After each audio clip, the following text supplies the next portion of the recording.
أعوذ بالله من الشيطان اللعين الرجيم. بسم الله الرحمن الرحيم.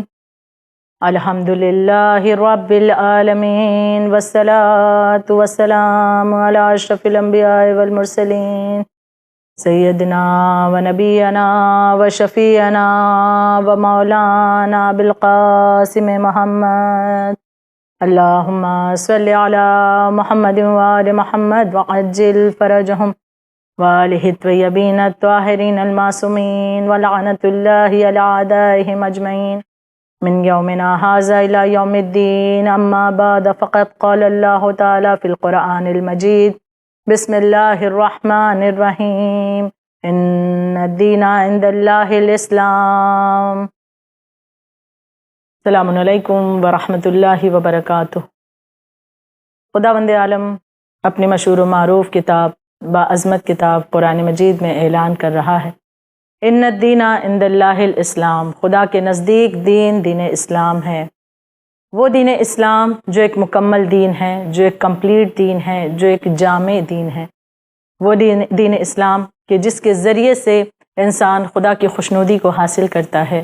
وہ دین اسلام جس کا ایک بہترین نظام ہے، اور اس نظام کو ہمیں بتانے کے لیے بھی اللہ نے ایک بہترین سسٹم قائم کیا۔ وہ پروردگار عالم کے اصول دین اور فروع دین کے ذریعے سے ہمارے عمل کو، ہمارے عقیدے کو محکم کر رہا ہے۔ یقیناً جب بات اصول دین کی ہوتی ہے، ہم نے توحید، عدل، نبوت، امامت، قیامت پر عقیدے کو اپنے محکم کیا، پھر ہم عمل کے میدان میں آتے ہیں، فروع دین کا سہارا لیتے ہیں۔ اور جب فروع دین میں بات ہوتی ہے، عمل کے اعتبار سے جو سب سے پہلی چیز کا ذکر کیا جا رہا ہے وہ ہے نماز، وہ عبادت کہ جو مومن کی معراج ہے۔ بے شک بارہا روایات میں ذکر کیا جاتا ہے کہ اگر انسان کی یہ عظیم عبادت قبول ہے تو اس کے دیگر اعمال بھی قبول ہو جائیں گے۔ یقیناً نماز کی قبولیت کے لیے بھی شرائط بیان کیے گئے ہیں، لیکن یہ عبادت وہ عبادت ہے کہ جس کے قبول ہونے کے بعد میں تمام تر ہمارے افعال، اعمال خدا کی بارگاہ میں قبولیت کا شرف حاصل کر سکتے ہیں۔ دل میں محبت اہل بیت رکھ کر کے جب اس عمل کو انجام دیا جائے، یعنی یہ واضح ہونا چاہیے کہ اگر انسان اہل بیت سے دور ہے اور فقط نماز روزہ انجام دے رہا ہے، تب بھی یہ اس کے لیے فائدہ مند ثابت نہیں ہوگا۔ اس کا سجدہ، اس کی عبادت، اس کا روزہ اگر بغض اہل بیت اس کے دل میں موجود ہے تو یہ عبادت خداوند عالم منہ پر مار دینے والا ہے، کیونکہ خداوند عالم نے یہ حکم اپنے رسول کے ذریعے ہم تک پہنچایا، اور آپ نے یہ واضح طور پر رسول خدا صلی اللہ علیہ وآلہ وسلم نے ہمیں بیان کیا ہے۔ ہمارے درمیان دو گراں قدر چیزیں چھوڑے جا رہے ہیں، ایک قرآن اور دوسرے اہل بیت۔ تو جہاں پر ہم قرآن مجید کے ذریعے سے دیگر چیزوں کو جانتے ہیں، ہم فقط یہ نہیں کہہ سکتے کہ قرآن مجید ہمارے لیے کافی ہے۔ اہل بیت اطہار کی جو اس قرآن کو سمجھاتے ہیں، جو اس قرآن کے حکم کو، اس کے پیغام کو سمجھاتے ہیں، ان کا وجود ضروری ہے، اس لیے ان کی محبت کو واجب قرار دیا گیا۔ لہٰذا محبت اہل بیت رکھ کر دل میں جو کچھ بھی عبادت کی جائے وہ عبادت قبول ہوتی ہے۔ اب اہل بیت کی محبت دل میں موجود ہے، اب جب عمل کے میدان میں ہم نے قدم رکھا، پہلی چیز ہے، پہلا بہترین عمل ہے، وہ ہے اس عظیم عبادت جو نماز ہے، جسے مومن کی معراج کہا گیا۔ نماز وہ ہے کہ دنیا سے لے کر آخرت تک کے لیے بہت سے فائدے انسان کو دیتی ہوئی نظر آتی ہے، اور اگر انسان تارک الصلاۃ ہے، نماز کو ترک کرنے والوں میں سے ہے، اللہ نہ کرے اگر وہ انسان ایسا ہے تو اس کے لیے بہت خسارہ دنیا سے لے کر آخرت تک کے ہے۔ گناہان کبیرہ میں اور دیگر معتبر کتابوں میں بھی درج کیا گیا ہے کہ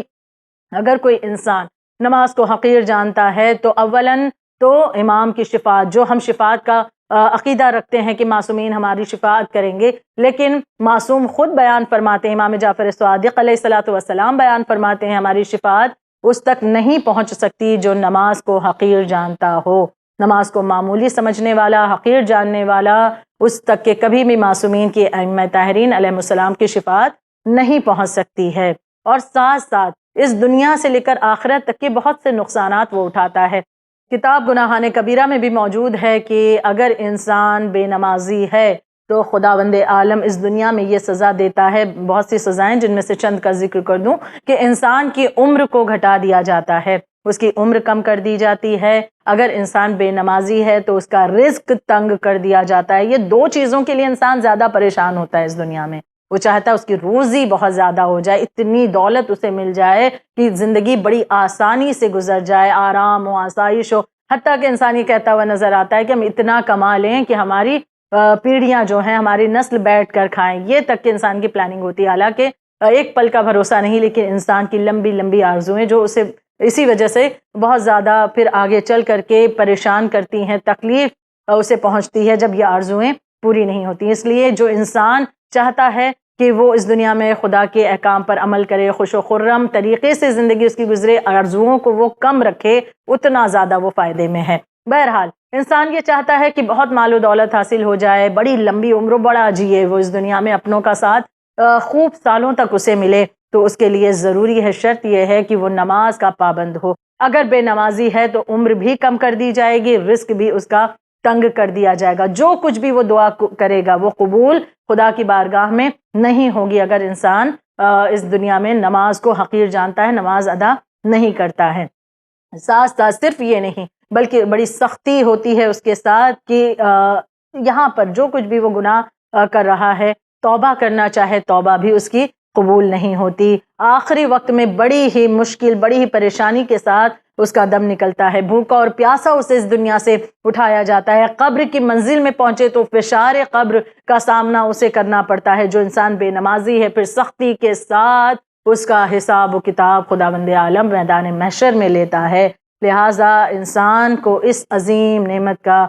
یقیناً حق ادا کرنا چاہیے، نمازی ہو جائے، کیونکہ اللہ کا حکم ہے اس کے سامنے اپنی جبین کو رکھ دینا، سجدہ کرنا اس معبود کا بہترین عبادت ہے۔ لہٰذا نماز کہ جو بہت زیادہ انسان کو فائدہ دیتی ہے، اور ساتھ میں دوسری چیز کہ اگر بے نمازی ہے تو بہت بڑے خسارے میں، بہت بڑے نقصان میں ہے۔ ایک اور روایت کا ذکر کرنا چاہوں گی، رسول خدا صلی اللہ علیہ وآلہ وسلم ارشاد فرماتے ہیں کہ جہنم میں ایک بہت ہی زیادہ خطرناک وادی ہے، جس میں ایک سانپ کو اللہ نے وہاں پر رکھا ہے، جس کی لمبائی اتنی زیادہ ہے کہ سر سے لے کر دم تک کے جو لمبائی ہے، اگر اس کا اندازہ کریں تو انسان تقریباً 60 سال تک کے سفر کرتا رہے، اتنی لمبی اس سانپ کی لمبائی ہے، جو کہ جہنم کی خطرناک وادی میں اللہ کے حکم سے رکھا گیا ہے۔ اور جب سے یہ سانپ وہاں پر موجود ہے، اسے وہاں پر پیدا کیا گیا ہے، تب سے اس کا منہ بند ہے، اور اس کا منہ روز محشر کھلے گا، اور یہ اپنے پیٹ میں صرف 2 لوگوں کو بھرے گا، ایک شرابی اور دوسرے بے نمازی، یعنی اس کی غذا ہوگی، یعنی یہ عذاب آئے گا شرابیوں پر بھی اور بے نمازی پر بھی۔ تو لہٰذا اتنے خطرناک، یقیناً واقعاً ہم اپنی آنکھوں کو کھولیں کہ ایسی ایسی روایات موجود ہیں کہ واقعاً انسان سوچنے پر آمادہ ہو کہ کیا اتنے سخت عذاب کا سامنا کرنے کی اس میں طاقت ہے۔ دوسری جانب اللہ کی اس عظیم عبادت کے ذریعے سے وہ خدا کی قربت کو حاصل کرتا ہے، فرشتوں کو اپنا دوست بنا لیتا ہے۔ روایات میں ذکر کیا جاتا ہے جو انسان 5 وقتہ نمازی ہے، جب وہ نماز پڑھتا ہے فرشتے اس کے قریب آتے ہیں، ان سے اس کی ایک دوستی ہو جاتی ہے۔ ہمیں یہ نظر نہیں آتا کیونکہ ہماری آنکھوں پر اس طرح سے اللہ نے پردے ڈالے ہیں، لیکن یہ روایات میں ذکر کیا گیا فرشتے اس انسان کو پسند کرتے ہیں، اس انسان سے فرشتوں کی دوستی ہو جاتی ہے، انسیت فرشتے اس سے رکھتے ہیں۔ تو اب یہ تمام فائدے انسان کو ملتے ہیں۔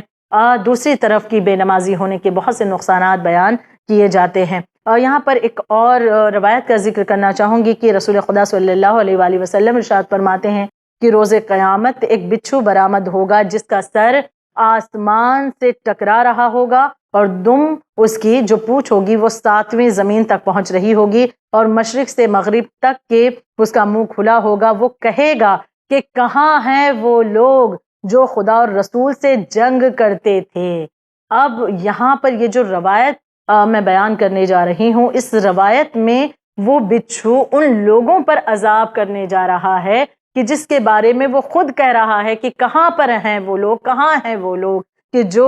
اللہ کے رسول سے جنگ کیا کرتے تھے، خدا سے جنگ کیا کرتے تھے۔ ظاہر سی بات ہے جو خدا سے جنگ کرے، جو رسول سے جنگ کرے، کیا وہ انسان اچھا ہو سکتا ہے؟ بالکل نہیں۔ تو اب جب اتنا بدترین انسان ہے، اس کے لیے یہاں پر یہ عذاب کا ایک انتظام کیا جا رہا ہے۔ اب جب اس نے یہ سوال کیا تو جبرائیل امین اس سے پوچھیں گے کہ تیری نظر میں وہ لوگ کون ہیں کہ جو خدا اور رسول سے جو ہے جنگ کر رہے ہیں؟ وہ بچھو جواب دے گا کہ وہ 5 گروہ ہے، یعنی 5 ایسا گروپ ہے کہ جو خدا اور رسول سے جنگ کرنے والوں میں شمار ہوتے ہیں۔ پہلا کون ہے؟ اس میں بیان کیا گیا وہ شرابی افراد ہیں کہ جو شراب پیتے ہیں، لہٰذا گویا نہ صرف یہ کہ یہ برا کام انجام دے رہے ہیں، یہ گناہ کبیرہ انجام دے رہے ہیں، بلکہ ایک بدترین فعل تو ہے اپنے آپ میں، اس کا عذاب بھی بہت زیادہ۔ دوسرے یہ کہ یہ بچھو یہ کہتا ہوا نظر آتا ہے، روایت میں ذکر کیا گیا ہے کہ یہ بچھو کہے گا جہنمی کہ یہ انسان دراصل خدا اور رسول سے جنگ کرنے والوں میں شمار کیا جا رہا ہے جو شرابی ہے۔ دوسرا سود خور انسان جو سود کھاتا ہے، لہٰذا سود کھانے کی بڑی مذمت وارد ہوئی ہے۔ سود کھانا یعنی بدترین جو گناہ ہے، یہ مال حرام ہے، اور حرام لقمہ شکم میں پہنچنے کے بعد کیا فساد برپا کرتا ہے، یہ ہم نے کربلا میں دیکھا ہے کہ کربلا میں حرام غذا کا اثر یہ ہوتا ہے کہ فرزند رسول نگاہوں کے سامنے ہوں لیکن ان پر بھی ستم کیا جاتا ہے، ان کے خانوادے کو اذیت دی جاتی ہے۔ اور روایت میں ذکر کیا جاتا ہے کہ جب حرام کھانے سے انسان اپنے پیٹ کو بھرتا ہے تو ایسے انسان پر ایک عذاب یہ بھی ہوگا بروز محشر کہ گنبد کی مانند اس کا پیٹ جو ہے اللہ محشر کے دن، قیامت کے دن بلند کر دے گا، یہ اٹھنا چاہے گا لیکن اس کی وزن سے، اپنے پیٹ کی وزن سے، جس میں اس نے حرام غذا کو یا حرام کھانے کو بھرا ہے یا حرام طریقے سے جو مال حاصل کیا، اس کے ذریعے سے جو کچھ بھی کھایا پیا، اس پیٹ کو ذخیرہ بنایا ہے اس چیز کا، اس کا پیٹ گنبد کی مانند بلند ہوگا، اس کے وزن سے وہ اٹھ نہیں سکے گا۔ 5 لوگوں کا ذکر یہاں پر، 5 طرح کے گروہ کا ذکر کیا جا رہا ہے، ایک شرابی، دوسرے سود خور، اب تیسرے گروہ کا ذکر ہو رہا ہے۔ بچھو کہتا ہے یہ جہنمی کہ تیسرا گروہ جو شمار ہو رہا ہے ان لوگوں میں کہ جو خدا اور رسول سے جنگ کرتے ہیں، یہ بے نمازی افراد ہوں گے، یعنی جو وہ عظیم عبادت جس کا ذکر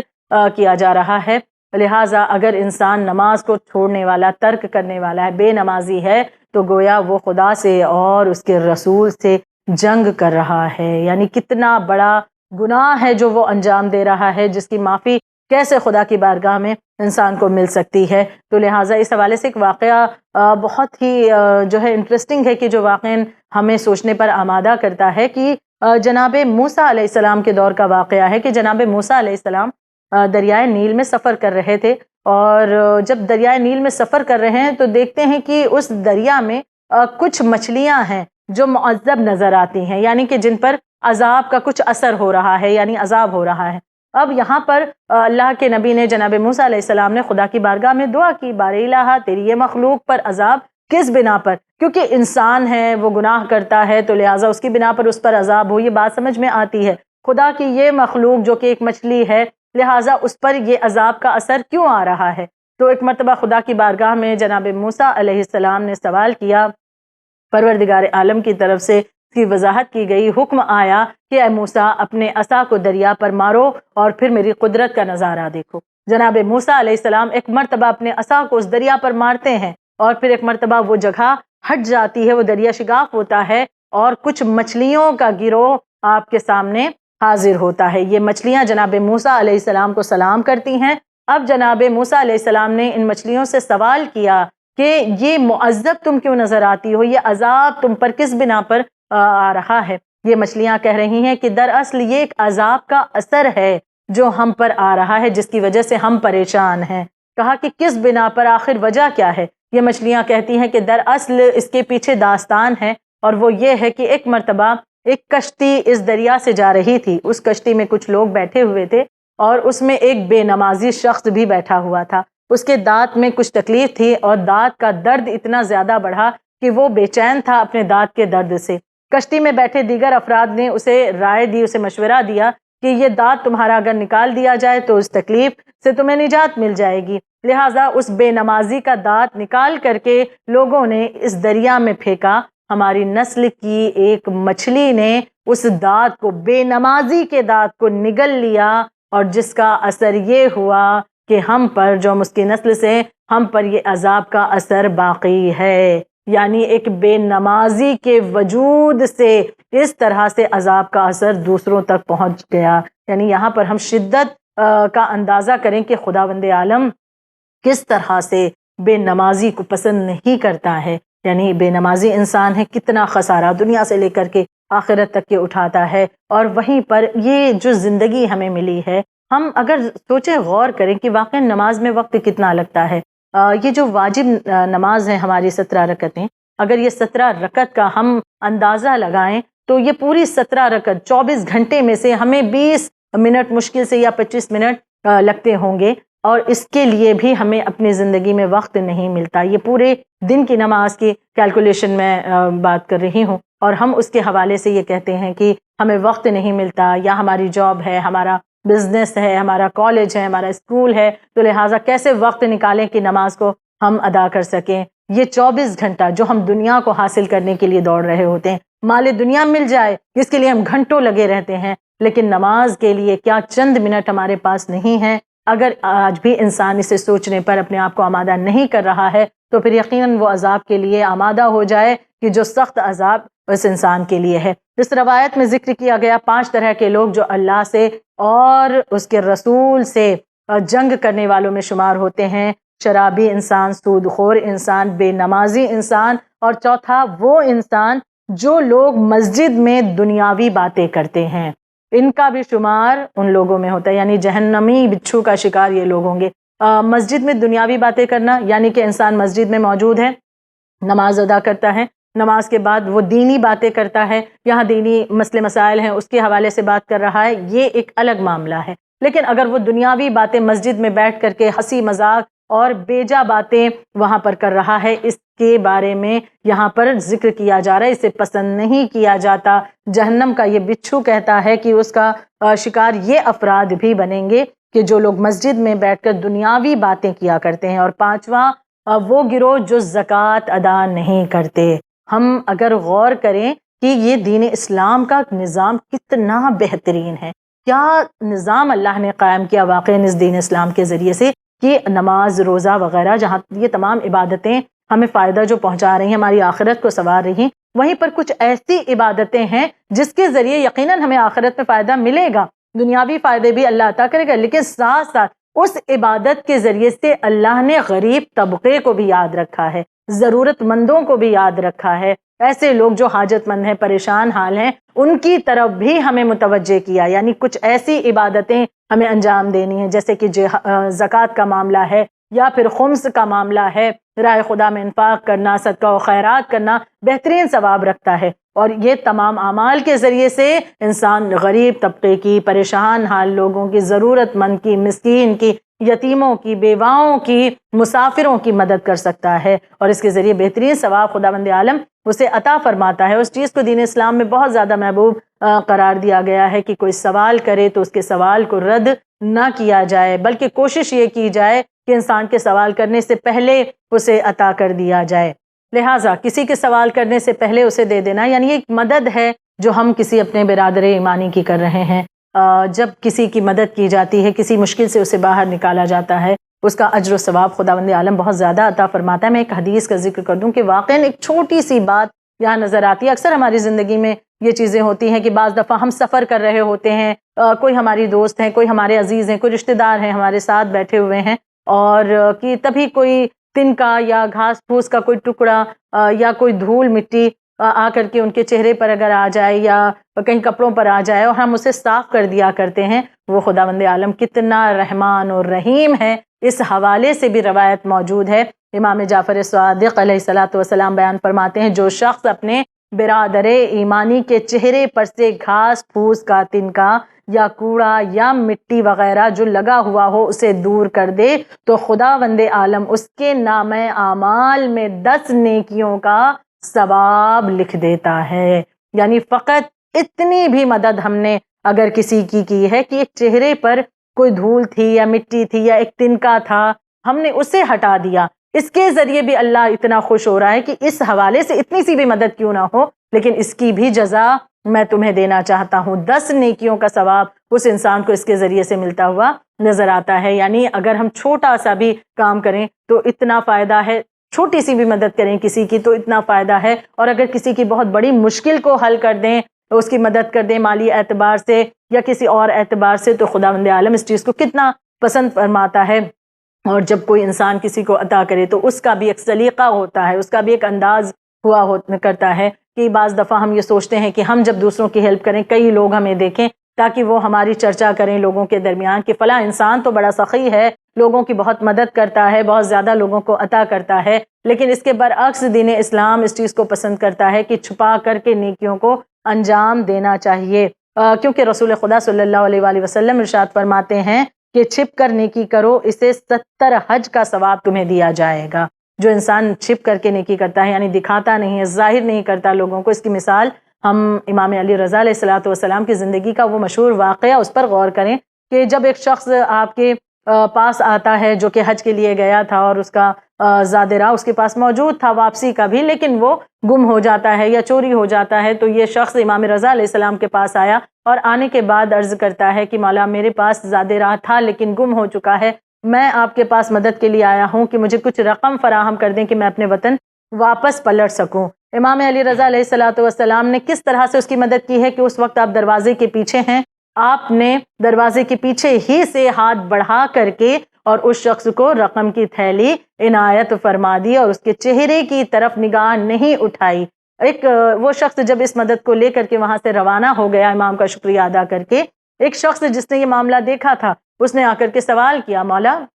آپ نے اس طرح سے چھپ کر کے اس کی مدد کیوں کی؟ امام کا بہترین جواب تھا، امام بیان فرماتے ہیں کہ میں جب کسی کی مدد کی جاتی ہے اس کے چہرے پر ہم دیکھیں کہ آثار ایک شرمندگی کے نمودار ہوتے ہیں، یہی وجہ ہے کہ اپنی نگاہوں کو نیچی رکھ کر کے کسی کی مدد کی جائے۔ امام ہمیں سلیقہ سکھا رہے ہیں، امام بیان فرماتے ہیں کہ جب میں اس کی ہیلپ کر رہا تھا، اس کی مدد کر رہا تھا، اس وقت اس کے چہرے پر جو آثار شرمندگی نمایاں ہوتے میں اسے دیکھنا پسند نہیں کرتا ہوں۔ یعنی اس انداز سے چھپ کر کے لوگوں کی مدد کرنا، اس انداز سے لوگوں کی ہیلپ کرنا خداوند عالم اسے پسند کرتا ہے۔ تو یقیناً دین اسلام وہ بہترین دین ہے جس نے بہترین نظام قائم کیا، چاہے ہماری عبادات کے حوالے سے جو نماز روزہ وغیرہ ہوں، حج ہوں کہ جن کا حکم ہمیں دیا گیا ہے، یا وہ عبادتیں کہ جس میں دوسروں کا بھی خیال رکھنے کا حکم دیا گیا۔ یعنی کتنا بہترین دین ہے جو صرف یہ نہیں کہتا کہ صرف اپنی آخرت اس طرح سے بناؤ کہ صرف میرا سجدہ کرو یا صرف میرا روزہ رکھو یا صرف وہ عبادتیں کرو جس سے تمہارا صرف تعلق ہو، بلکہ یہاں پر اللہ وہ عبادتیں بھی ہم تک پہنچا رہا ہے، اس کا بھی حکم دے رہا ہے کہ جس کے ذریعے سے غریب طبقہ پھلے پھولے، ایک ایسا ضرورت مند طبقہ کہ جس کی مدد ہو جائے، جسے لوگوں کے سامنے ہاتھ پھیلانے کی ضرورت نہ پڑے۔ اگر ہر انسان اپنی اس ذمہ داری کو اس طرح سے انجام دے تو واقعاً ایک بہترین معاشرہ، ایک بہترین سماج تشکیل پا سکتا ہے۔ آج ذکر کو یہیں پر سمیٹتے ہوئے کہ بے شک خداوند عالم کی طرف سے یہ حکم ہے کہ سوال کرنے والے کو رد بھی نہ کیا جائے، اور بلکہ کوشش کی جائے کہ کوئی انسان سوال کرے، اس کے سوال کرنے سے پہلے اسے دے دیا جائے، یعنی اس کے حالات پر ہماری نگاہ ہونی چاہیے۔ کوئی ضرورت مند ہمارے اعتراف میں ہے، ہمارے خاندان میں ہے، ہمارے پڑوس میں ہے، سماج میں ہے، تو ہم منتظر نہ رہیں کہ ہمیں معلوم ہے کہ وہ پریشان حال ہے، اس کے گھر پر فاقے ہو رہے ہیں، لیکن وہ جب کہے گا تب دیں گے، نہیں، بلکہ اس کے کہنے سے پہلے ہمیں حالات کا علم ہے، ہم اس تک کی اس مدد کو پہنچا دیں، اس کی مدد کر دیں، اسے اس پریشانی سے نکلنے میں مدد کر دیں، کیونکہ اگر کوئی استطاعت رکھتا ہے تو اللہ نے اسے یہ موقع فراہم کیا ہے، ایک عظیم سعادت دی ہے کہ اللہ چاہے تو اس کی ڈائریکٹ ہیلپ کسی اور ذریعے سے بھی کر سکتا ہے، لیکن خدا چنتا ہے کچھ لوگوں کو، منتخب کرتا ہے کہ ان کے ذریعے سے اس ضرورت مند طبقے کی مدد ہو جائے تاکہ وہ انسان بھی اس ثواب میں شامل ہو جائے۔ سوال کرنے کے اعتبار سے غیرت آتی ہے نا، یہاں پر غیرت مانے آتی ہے۔ ہم کربلا میں ایک مرتبہ وہ معاملہ اس پر غور کریں کہ غیرت مند امام حسین علیہ الصلوۃ والسلام، آپ سے بڑھ کر کے غیرت مند کون ہوگا؟ لیکن میرا امام جو اتنا غیرت مند ہے اس امت کے لیے اور حجت کو تمام کرنے کے لیے روز عاشوراء علی اصغر علیہ السلام کے لیے پانی کا سوال کرتے ہیں۔ 6 محرم جناب علی اصغر علیہ السلام کا غم منایا جاتا ہے، وہ ننھا مجاہد کہ جس نے کربلا کے اس مارکے کو فتح کیا اپنی ایک مسکراہٹ کے ذریعے سے۔ جناب علی اصغر کا سن بہت کم تھا نا، آج بھی جب واقعات کربلا کسی غیر مذہب کے سامنے بیان کیا جاتا ہے، جناب علی اصغر علیہ الصلوۃ والسلام کا غم ایک ایسا غم ہے کہ جسے سن کر کے غیروں کا بھی دل بھر آتا ہے کہ اتنا چھوٹا سا بچہ جس کی عمر 6 مہینے کی تھی، اس کی خطا کیا تھی؟ اسے کربلا میں اس بے رحمی سے کیوں شہید کر دیا گیا؟ اس کا جواب واضح ہے کہ یزیدی لشکر اس قدر بے دین و بے ایمان اور ظالم و جابر ہو چکا تھا کہ 6 مہینے کے بچے پر بھی ان یزیدیوں نے رحم نہ کیا۔ جناب علی اصغر علیہ السلام سب سے کم سن تھے نا مولا حسین کے اس چھوٹی سی جماعت کے اس چھوٹے سے لشکر میں، لیکن وہ کارنامہ انجام دیا ہے کہ رہتی دنیا تک کے لیے آپ کی یادگار قائم ہو گئی۔ آپ کو باب الحوائج کا لقب دیا جاتا ہے۔ جناب علی اصغر علیہ السلام کو بھی باب الحوائج کہا جاتا ہے نا، جناب مسلم کو بھی باب الحوائج کہا جاتا ہے، مولا عباس علمدار علیہ السلام کو بھی باب الحوائج کہا جاتا ہے۔ تیسرے باب الحوائج جناب موسیٰ کاظم علیہ السلام بھی ہیں، اور ایک باب الحوائج جناب علی اصغر علیہ السلام بھی ہیں، جو حاجتوں کے در ہیں۔ آج بھی کوئی انسان جناب علی اصغر کا واسطہ دے کر کے دعا مانگے، خداوند عالم اس کی دعا کو رد نہیں کرتا۔ خدا نے یہ بہترین وسیلہ ہمارے درمیان بھیجا ہے۔ اس ننھے سے مجاہد نے کربلا میں ایک بے مثال کارنامہ انجام دیا۔ بے شک کیوں نہ ہو، یہ وہ گھرانہ ہے نا کہ جس نے ہمیشہ دوسروں پر احسان کیا ہے، اس دین کی بقا کے لیے قربانیاں دی ہیں۔ بھلا جناب علی اصغر کم سنی کے باوجود بھی اس معاملے میں کیسے پیچھے رہ جاتے؟ 6 ماہ کا سن تھا، لیکن آپ نے کربلا کا معرکہ فتح کیا ہے۔ جناب علی اصغر علیہ السلام جھولے میں موجود ہیں، اور آخر معاملہ وہاں تک پہنچا کہ جب روز عاشوراء کوئی باقی نہ رہا، ایک مرتبہ امام حسین علیہ السلام نے صدا دی، حل من ناصر ینصرنا، اور جب یہ صدا دیتے ہیں کہ کوئی ہے جو میری مدد کو آئے، اس کے ساتھ ایک اور صدا امام نے بلند کی ہے کہ ہے کوئی جو میری مدد کو آئے، اور ہے کوئی جو نبی زادیوں کے پردے کو بچانے والا ہو۔ جب بات نبی زادیوں کے پردے کو بچانے کی ہوتی ہے، ایک مرتبہ جناب رباب خبر دیتی ہیں کہ علی اصغر نے اس جملے کو سن کر خود کو جھولے سے گرا دیا ہے۔ غیرت مند امام کا غیرت مند بیٹا چشمہ جناب علی اصغر علیہ السلام، مولا علی اصغر کو ایک مرتبہ مولا حسین نے ہاتھوں میں لیا۔ جانتے ہیں یہ آخری نذرانہ ہے جو خدا کی بارگاہ میں پیش کرنا ہے، لیکن ماں علی اصغر کی نگاہوں کے سامنے ہے۔ کس طرح ماں کے سامنے بچے کو اس طرح سے لے جائیں؟ ایک مرتبہ جناب رباب کو خیمے میں جانے کا حکم دیتے ہیں، جناب زینب کو بلاتے ہیں، ایک سفید پارچہ، ایک سفید کپڑا مثل کفن کے منگایا ہے مولا نے، اسے زمین میں بچھاتے ہیں، علی اصغر کو اس میں لٹا کر کے ایک مرتبہ لپیٹا، اور مولا علی اصغر کو مولا حسین اپنے ہاتھوں میں اٹھائے آگے بڑھتے جاتے ہیں۔ ادھر لشکر یزید دور سے دیکھ رہا ہے۔ اس نے سوچا کہ شاید حسین قرآن لے کر کے آ رہے ہیں، شاید اس قرآن کے وسیلے سے دعا کرنا چاہتے ہیں کہ انہیں پانی دے دیا جائے۔ لیکن ایک مرتبہ مولا حسین آگے بڑھے، جناب علی اصغر علیہ السلام کو ہاتھوں میں لیے ہوئے ہیں، جملہ ارشاد فرماتے ہیں کہ تم لوگوں کی دشمنی مجھ سے ہے، میں تمہاری بیعت کرنے پر آمادہ نہیں ہوں، لیکن یہ بچہ تو ابھی 6 مہینے کا ہے، اس کی خطا کیا ہے؟ اسے پانی کیوں نہیں دیتے؟ اسے یہ بہت پیاسا ہے، اس کی ماں کا دودھ خشک ہو چکا ہے، اسے سیراب کر دو۔ وہ حسین جو غیرت مند ہیں، انہوں نے سوال علی اصغر کے لیے پانی کا کیوں کیا؟ تاکہ رہتی دنیا تک کی حجت تمام ہو جائے، کوئی یہ نہ کہہ سکے کہ اگر حسین علی اصغر کے لیے پانی مانگتے تو ظالم دے دیتے۔ مولا نے حجت تمام کر دی، ظالموں کی طرف سے پانی تو نہ آیا، لیکن ایک مرتبہ عمر سعد لعنت اللہ علیہ حرملہ کو حکم دیتا ہے، حرملہ حسین کے کلام کو قطع کر تیر چلا۔ حرملہ نے تیر اٹھایا، جناب علی اصغر کی طرف تیر سہشوبہ چھوڑا، وہ تیر سہشوبہ علی اصغر کے ایک کان کی طرف سے ہوتا ہوا دوسرے کان سے گزر گیا، بچہ باپ کے ہاتھوں میں منقلب ہوا، خون علی اصغر ہاتھوں میں ہے۔ مولا حسین چاہتے ہیں خون علی اصغر زمین کی جانب گرا دیں۔ زمین سے آواز آئی، مولا رہتی دنیا تک کے کچھ اس میں پیدا نہ ہوگا۔ آسمان کی طرف اچھالنا چاہا، آسمان سے صدا آئی، مولا رہتی دنیا تک کے قطرہ آب نہ برسے گا۔ خون علی اصغر کو چلو میں لیے حسین دیکھتے ہیں اور اپنے چہرے پر مل کر کہا، بار الہا گواہ رہنا، علی اصغر کا خون میرے چہرے پر، اسی عالم میں تیری بارگاہ میں آ رہا ہوں، خون علی اصغر کربلا الا لعنت اللہ علی القوم الظالمین، سيعلم الذین ظلموا أيّ منقلب ينقلبون۔